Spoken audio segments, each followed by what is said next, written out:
स्वामी प्रसाद मौर्य जी जिस तरह से हिंदू विरोधी बयान दे रहे हैं, लगता है मुझे वो शायद कुछ उम्र के लिहाज से उम्र का उनके दिमाग पर असर होने लग पड़ा है। हिंदू धर्म, सनातन धर्म विश्व का सबसे पुराना धर्म है।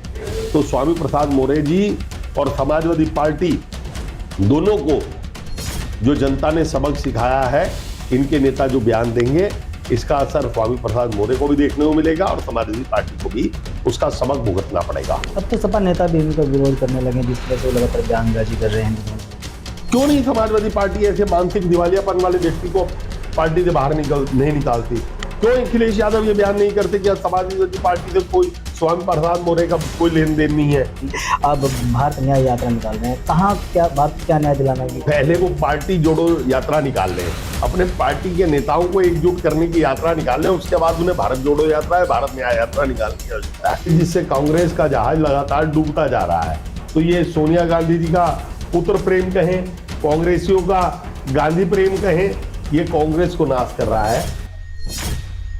नमस्कार, मैं हूं आपके साथ रोशन लाल सैनी। आप देख रहे हैं न्यूज़ 14 टुडे और आज हम बात करेंगे सहारनपुर के बीजेपी विधायक राजीव कुंवर जी से और जानने की कोशिश करेंगे जिस तरह से स्वामी प्रसाद मौर्य लगातार हिंदू विरोधी बयान दे रहे हैं, किस तरह से देखते हैं, क्या कुछ कहना है। और जो भारत जोड़ो यात्रा के बाद अब राहुल गांधी ने भारत न्याय यात्रा का आह्वान किया है, उसको लेकर भारतीय जनता पार्टी का क्या रुख है। विधायक जी, आपका स्वागत है।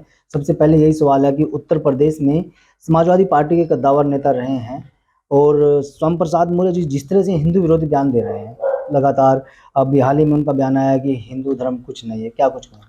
ये उनके दिमाग का दिवालियापन है। लगता है मुझे वो शायद कुछ उम्र के लिहाज से उम्र का उनके दिमाग पर असर होने लग पड़ा है।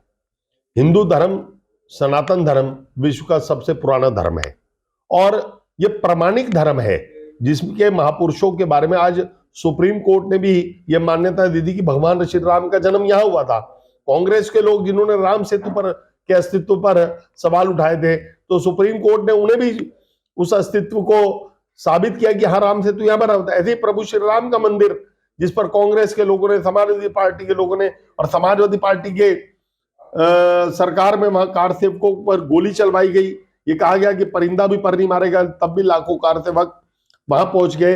ये सनातन का पताका बहुत बड़ी है, सनातन की सेना बहुत बड़ी है और सनातन का विरोध करने वालों को सनातनी सबक सिखा कर रहेंगे। तो स्वामी प्रसाद मौर्य जी और समाजवादी पार्टी दोनों को जो जनता ने सबक सिखाया है, इनके नेता जो बयान देंगे, इसका असर स्वामी प्रसाद मौर्य को भी देखने को मिलेगा और समाजवादी पार्टी को भी उसका सबक भुगतना पड़ेगा। अब तो सपा नेता भी इनका विरोध करने लगे जिस तरह से वो लगातार बयानबाजी कर रहे हैं हिंदू धर्म को लेकर। क्यों नहीं समाजवादी पार्टी ऐसे मानसिक दिवालियापन वाले व्यक्ति को पार्टी से बाहर नहीं निकालती? क्यों अखिलेश यादव ये बयान नहीं करते कि समाजवादी पार्टी से कोई स्वामी प्रसाद मौर्य का कोई लेन देन नहीं है? उन्हें पार्टी से बाहर का रास्ता दिखाना चाहिए, वरना सनातन धर्म के लोग आज समाजवादी पार्टी का दोहरा चरित्र देख रहे हैं और समझ चुके हैं। नहीं, अगर बात करें अखिलेश यादव की, अखिलेश यादव तो कह भी चुके हैं कि भाई किसी भी धर्म को लेकर कोई बयानबाजी करना, विवादित बयान करना वो गलत है। वो बार बार विवादित बयान देकर हिंदुओं के मनों को चोट कर रहे हैं, तो अखिलेश यादव क्यों नहीं पार्टी से बाहर निकाल रहे हैं? मेरी मांग है कि अखिलेश यादव यदि उनके बयान को गलत मानते हैं, क्योंकि ये एक बार की घटना नहीं है, दो बार की घटना नहीं है, बारंबार वो हिंदू धर्म के खिलाफ बयान दे रहे हैं, तो समाजवादी पार्टी को इस व्यक्ति को बाहर निकाल देना चाहिए। अगर हम कांग्रेस की बात करते, कांग्रेस के राहुल गांधी भारत जोड़ो यात्रा के बाद उत्तर प्रदेश जोड़ो यात्रा निकाली जा रही थी, अब भारत न्याय यात्रा निकाल रहे हैं, कहाँ क्या भारत को क्या न्याय दिलाना की? पहले वो पार्टी जोड़ो यात्रा निकाल लें, अपने पार्टी के नेताओं को एकजुट करने की यात्रा निकाल लें, उसके बाद उन्हें भारत जोड़ो यात्रा है, भारत न्याय यात्रा निकालने की आवश्यकता है। आज कांग्रेस पार्टी के जितने पुराने दिग्गज थे, वो कांग्रेस पार्टी का गांधी परिवार के प्रति प्रेम को लेकर आज पार्टी छोड़ रहे हैं। आज राहुल गांधी, कोई भी पार्टी के लोग भी ये मानते हैं कि वो परिपक्व नेता नहीं है, वो भी दिमागी दिवालियापन के शिकार हैं। उनके बयान, उनके काम इस प्रकार के जिससे कांग्रेस का जहाज लगातार डूबता जा रहा है। तो ये सोनिया गांधी जी का पुत्र प्रेम कहें, कांग्रेसियों का गांधी प्रेम कहें, ये कांग्रेस को नाश कर रहा है। तो भारत जोड़ो यात्रा, भारत न्याय यात्रा से कोई फर्क नहीं पड़ने वाला। पहले कांग्रेस को अपने आप को सुधारना पड़ेगा। 2024 की तैयारी को लेकर के ये न्याय यात्रा निकालने का प्रयास राहुल गांधी की तरफ से किया जा रहा है, कहाँ देखते हैं कांग्रेस को 2024?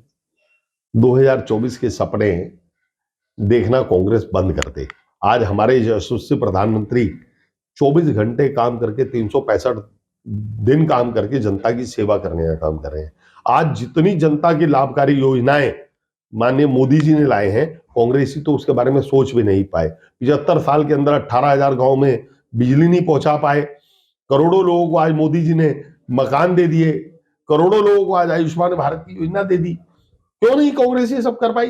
कांग्रेस 75 वर्ष सरकार में रही, गरीबी हटाओ का केवल नारा देके और गरीबों के कल्याण की कोई योजना नहीं ला पाई। ये सब जनता बहुत भली भांति जानती है। कांग्रेस के भारत जोड़ो भारत न्याय यात्रा के बहकावे में आने वाले नहीं है। तो इसलिए 2014 में तो आएंगे तो मोदी ही।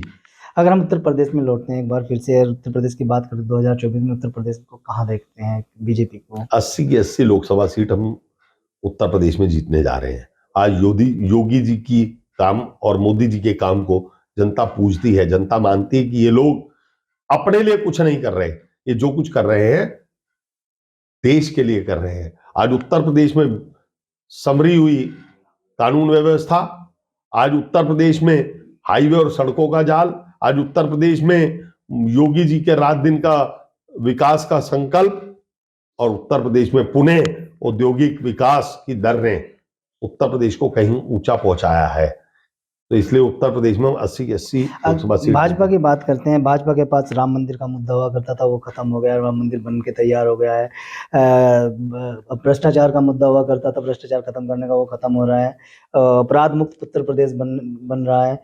इसके अलावा और क्या कुछ मुद्दे होंगे जिनको लेकर जनता के बीच में जाएंगे? विकसित भारत संकल्प, मोदी जी ने कहा कि 2047 में हम भारत को विकसित राज्य बनाएंगे। आज हमारा भारत देश की 5वीं अर्थव्यवस्था बनकर प्रगति पर है। तो इस प्रगति को आगे बढ़ाने का काम भारतीय जनता पार्टी करी। अब हम भारत विकसित संकल्प यात्रा निकाल रहे हैं। उस संकल्प यात्रा के माध्यम से हम लोगों को विश्वास भी दिला रहे हैं कि हम भारत को इसी स्पीड से आगे बढ़ाएंगे जिस स्पीड से बढ़ रहा है।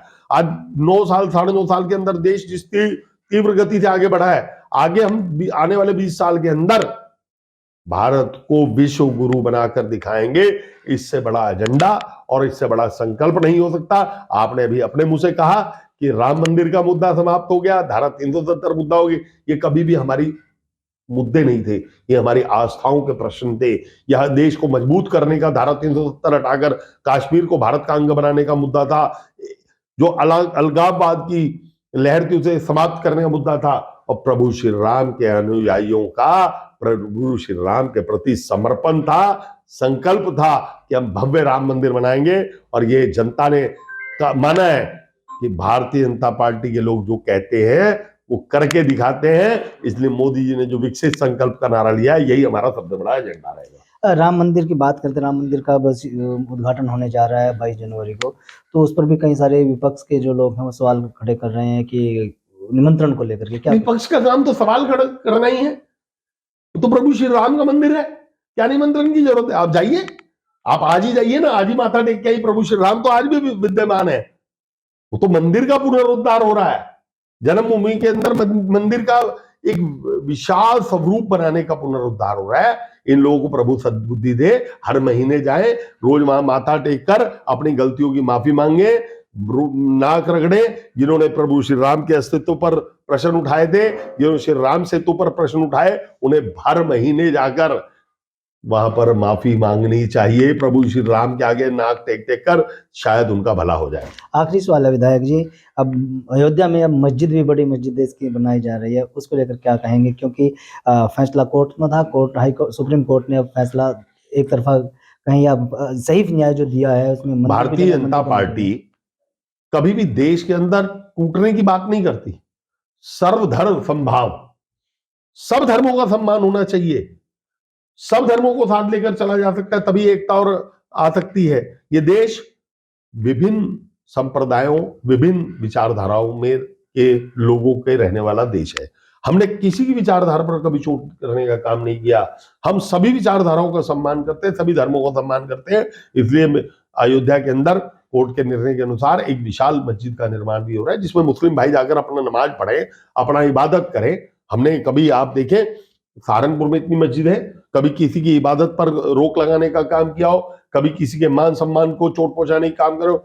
हर वर्ग को हर धर्म के व्यक्ति को अपना धर्म के अनुसार पूजा पद्धति का अधिकार है, उसकी पूजा पद्धति के अधिकार सुरक्षित है। बहुत बहुत धन्यवाद विधायक जी। ये थे हमारे साथ सहारनपुर नगर विधानसभा सीट से राजीव गुंबर, जो बीजेपी के विधायक हैं, जिन्होंने न्यूज़ 14 टुडे से बातचीत में साफ कर दिया कि जो मुद्दे भारतीय जनता पार्टी लेकर आई थी उन पर तमाम मुद्दों पर कार्य किया गया। अब सिर्फ राष्ट्र जो भारत देश है उसको विश्व गुरु बनाने का एक संकल्प लिया गया है, विकसित भारत बनाने का संकल्प लिया गया है। इसी मुद्दे को लेकर के 2024 के चुनाव में जनता के बीच में जाएंगे। वीडियो के बारे में आपकी क्या राय है, हमें कमेंट बॉक्स में जरूर बताएं। अगर आप ये खबर फेसबुक पर देख रहे हैं तो वीडियो को लाइक करके पेज को फॉलो करें। इसके अलावा अगर आप इस खबर से यूट्यूब के जरिए जुड़े हैं तो चैनल को सब्सक्राइब करके बेल आइकन दबाना बिल्कुल ना भूलें। नमस्कार।